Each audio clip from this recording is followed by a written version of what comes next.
Crisis 169 on PlayStation and Crisis on YouTube. Or people call me at work, Mark. Talking about the GTA 5 edition of the PS3. That's right there. Probably can't see it too well, it's upside down. Sorry about that. It's very hard to find all this stuff here in my room. There's a box. Comes in. Believe it or not. The system's right here. Sorry. Right there. Look at that. The thing is a lot smaller. You pan out, it's a lot smaller. I'm actually watching a show called Bully on Netflix. Good show. It's a good documentary. It tells about a lot of teenagers these days. But I ain't get into that. I'll probably make a review on that sometime down the line. But this is about electronics right now. It's on electronics and stuff. I cover different things in the world. But getting back to it though. It came with the game, but I didn't need the game. I already had it. So they had to take the system and took the game out and gave me, a $30 credit off the system because of that game. So I actually paid $265, $267 for it. So that saved me probably about $30, $35. It ain't bad at all. But they always used to take the game and sold it on eBay. eBay gladly charges you for the stuff, and you gotta find people to buy it. This game's been sold so much now that people buy copies. Sometimes people bought 2-3 copies of the game.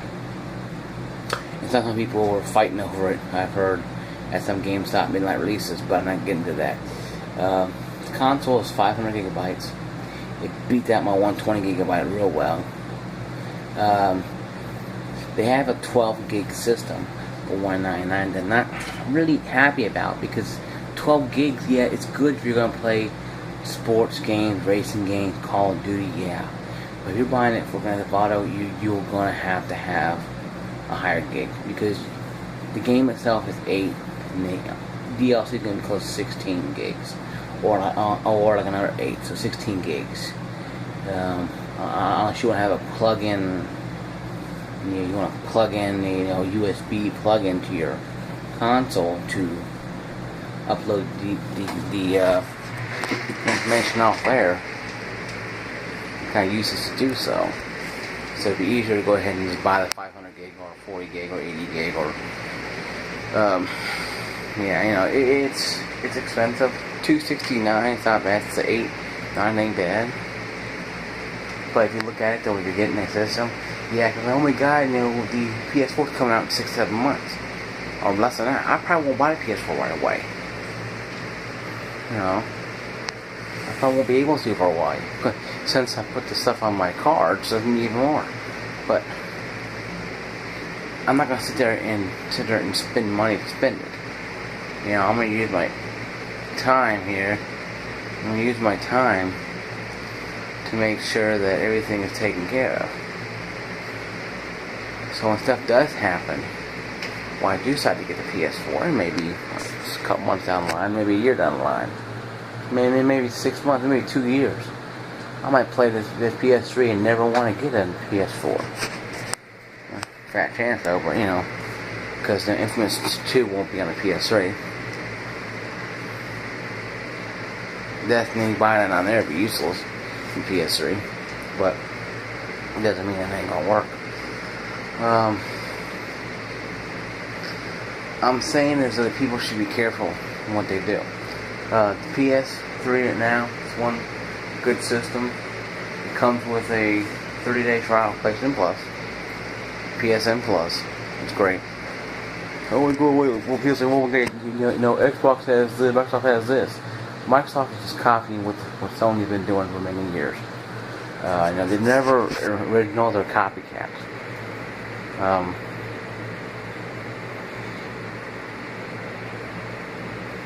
And I ain't down with that. So being that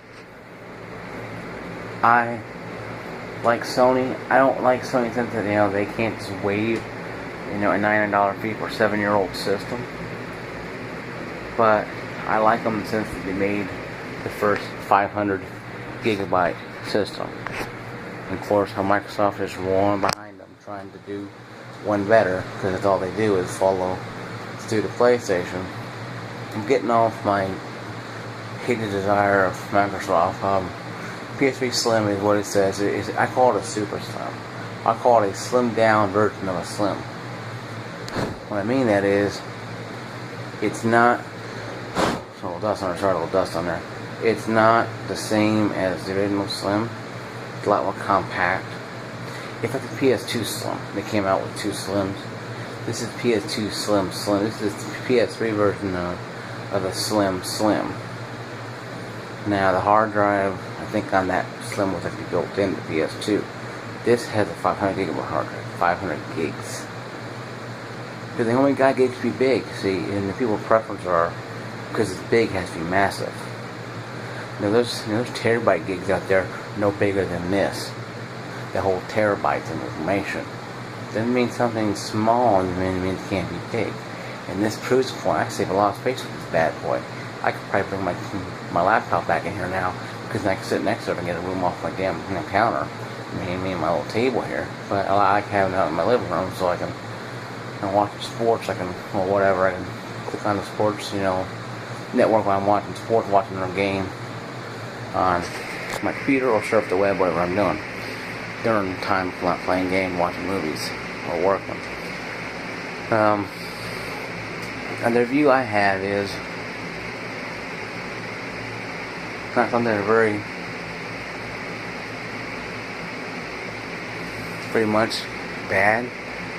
This system here is just not the same. It's the same thing, but it's been reinvented 3 or 4 times.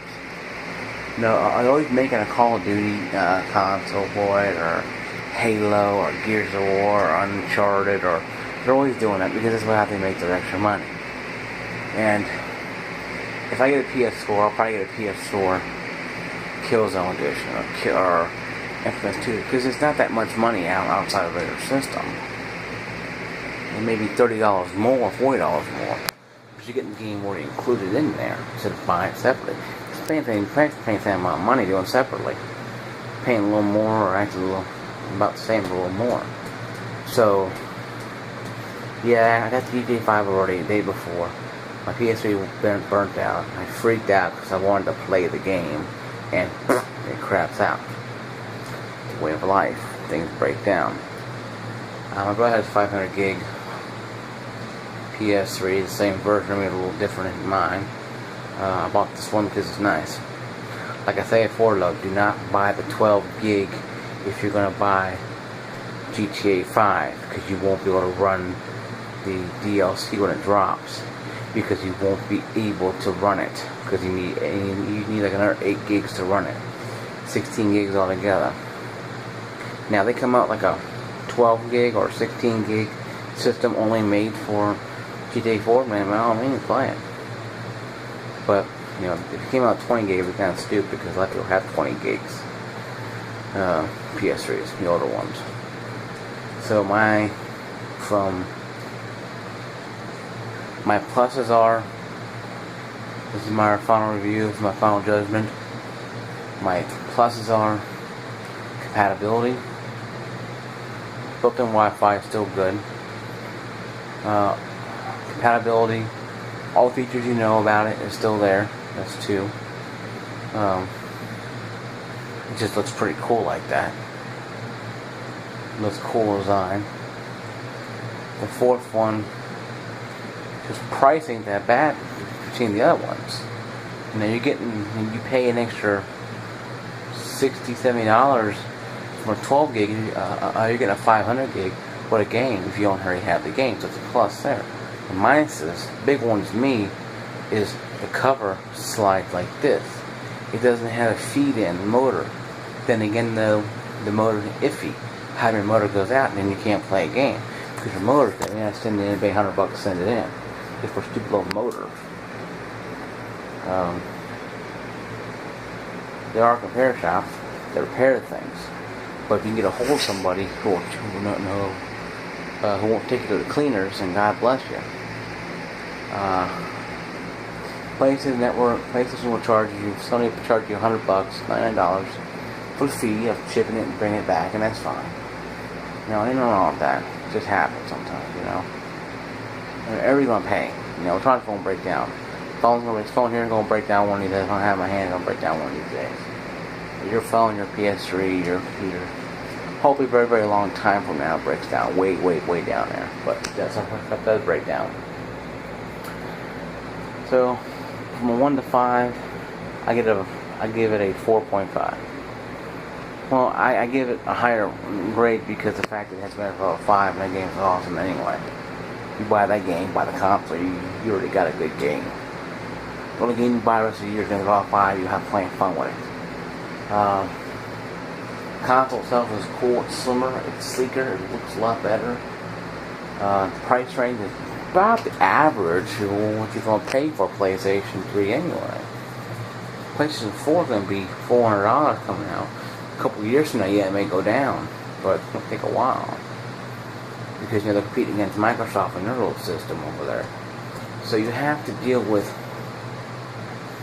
many variables. If you're going to buy a PlayStation 4 in the next 2 to 4 months, I wouldn't pick this up.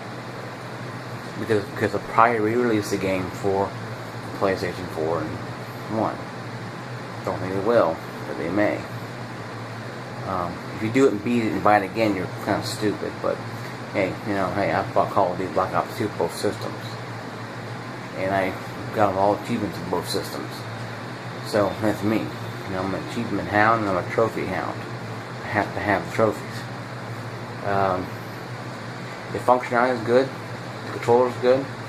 The button configuration is kind of weird because I didn't know how to operate the damn thing at first. That's kind of funny.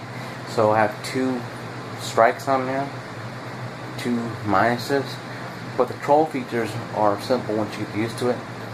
All you have to do is push a little side lever. In the front, the PlayStation symbol there's a button to open the tray and there's a button to turn it on and turn it off. I mean, you can turn on the system. The system is always on in standby mode. The red light's on. Lights on when no one's home kind of mode, I call it. Push button. Little whiff of ozone, and there you go. System's on. But yeah, it's sleek. It's good. So I give it a 4.5 out of 5. Not just a good game is in there, but because it's a good system and a reliable company, and the fail rate is very, very, very low. So anybody who's looking for a good PS3, pick up the PlayStation 3 at your retail stores. GameStop, Walmart, or any other place you can find one. Some repair places, like some game places, repair them, may have PS3s for a good deal. But I would always buy new. When you buy a car, you can buy a car used, no problem, but buy a console new. You don't want to buy it used. You don't want people done to it. Well, it works now, but 2 months on the road it may break down. Then you gotta get it fixed. So, it's like me. My system was 7 years old and it broke down. So, if I used it for 3 or 4 of those 7 years, and I could get to my sister, and I bought the slim one behind me, sitting behind me, waiting to go out to be fixed. This new slim here is the one that I'm holding on to for a while. So I'm gonna put my 4 on the bottom shelf or next to it. Had 3 next to it, plugged into 2 different Ethernet cables, and have a good time with it. And when I'm tired of playing the 4, I probably won't be able to tired.